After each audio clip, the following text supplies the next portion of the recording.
All right, y'all, this is how you're going to accomplish your goals in 2025, because I know at the beginning of the year, everybody has these huge ambitions towards changing their lives.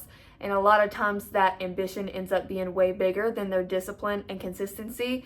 And so they end up falling off and not doing what they set out to do.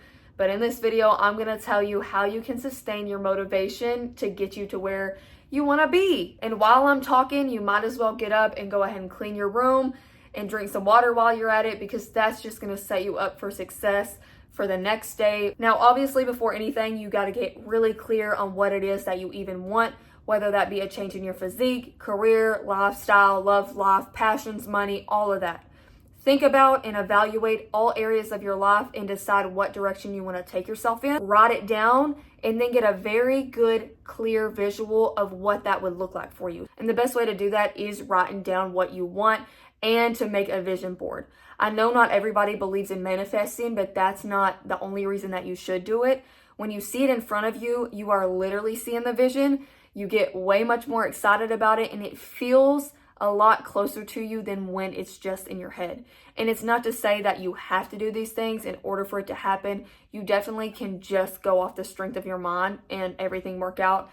But I will say it does make such a huge difference when you bring it into fruition. It's now like a reality for you, and it feels a lot more real to you. The vision is just there. And it doesn't have to be fancy. You can literally go to the library and print out pictures for 10 cents.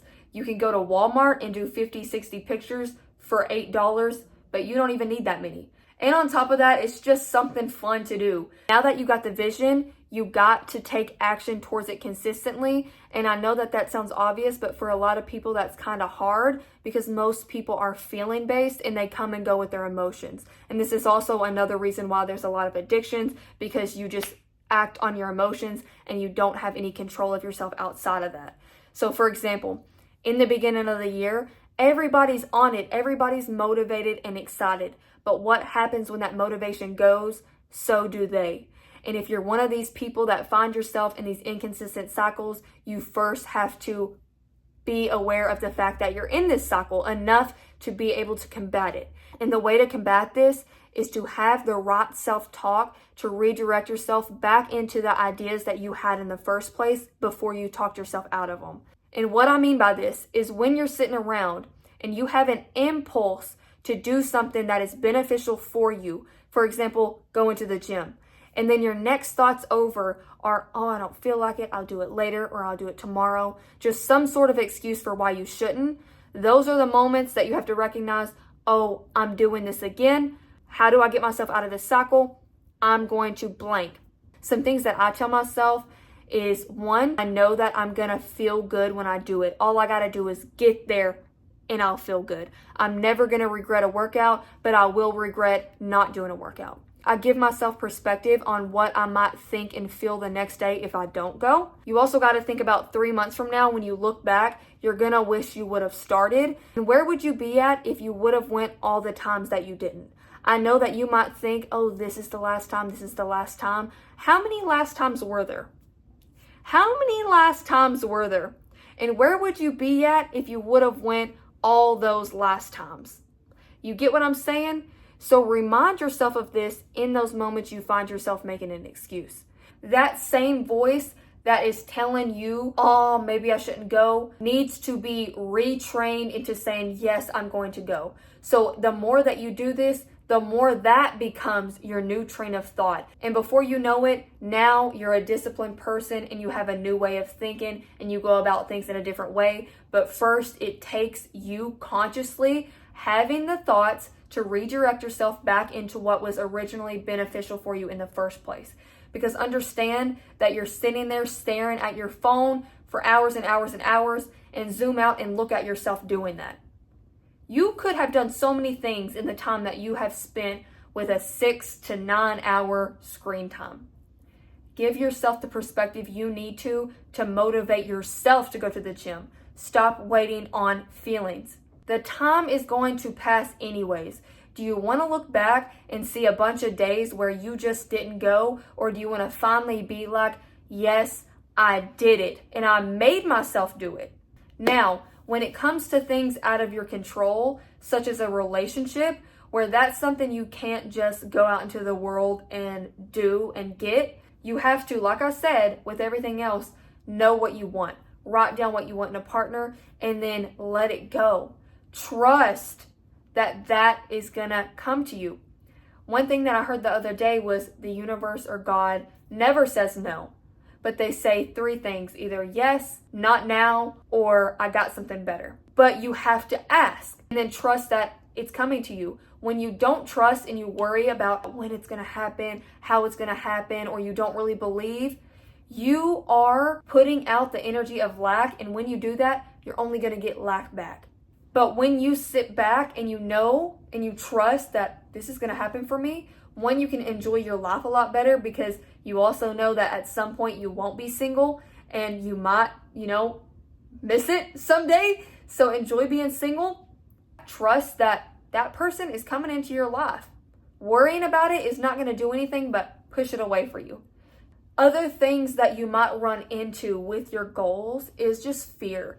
Fear of caring about what people think, whether that be, like I say, in the gym, or you want to post on social media, or you just want to put yourself out there in some way that you're not familiar with. You're going to naturally get those feelings of, oh, what are people going to think? What are people going to judge me? And when that comes, for me, the best thing to do is literally think and even say out loud, like, I don't care. When you catch yourself caring too much, and you should care to an extent, every emotion serves a purpose, but you can care and do things too much. And when you catch yourself doing that, you have to literally be like, I don't care. I'm going to post this and I don't care. And then if you're somebody who is starting with anything from zero, do your research. If it's fitness, watch YouTube videos and do at-home workouts and learn form, learn exercise, learn eating habits from other people that already know what they're talking about. And then by the time you get to the gym, you're going to have that knowledge enough to be somewhat confident until you just do it enough to where you got it. And as far as anything else, your travels, your money, your social media, your career, it's the same thing. Really and truly, anything that you could run into that prevents you from doing what you want to do comes down to your self-talk and what you tell yourself. Everything comes down to that. Now, there's also goals that people make around addiction, whether that be vape, smoking, drinking, partying, phone addiction, sex, porn, any of those things. A piece of advice that I can give towards that is acknowledging the fact that you're uncomfortable. When you set that vape down, that phone down, realize in that moment and acknowledge, I feel uncomfortable, and know that that's the extent of it. Yes, there can be physical symptoms like withdrawal with some of these problems, but even then, acknowledge those. Say out loud, I feel like crap. I feel uncomfortable. And that's all it is those feelings, and that, like everything, will go. They will change, and that does wonders for you. Stop trying to get away from one addiction by going to another. When you use one thing to get away from another, that turns into what that was. And then you just never learn how to tell yourself no. You never know how to just sit there and be uncomfortable with what is. I'm just uncomfortable, and what am I going to do about it? I'm just going to get through it. And then on top of that, you have to know your whys. You have to know why you're stopping. You have to understand the impact that this has had on your life and really grasp that and give yourself perspective on it every time you want to pick that thing back up. And remind yourself of all the times you've tried to stop and pick it back up and said, this is the last time. How many last times have I said? Once you get this discipline in order, once you know how to have self-control, it helps you in every area of your life, okay? So I feel like we've covered pretty much everything that I think holds people back from getting where they want to be. So let's do it, y'all. You can do it. We can do it. Let's do it.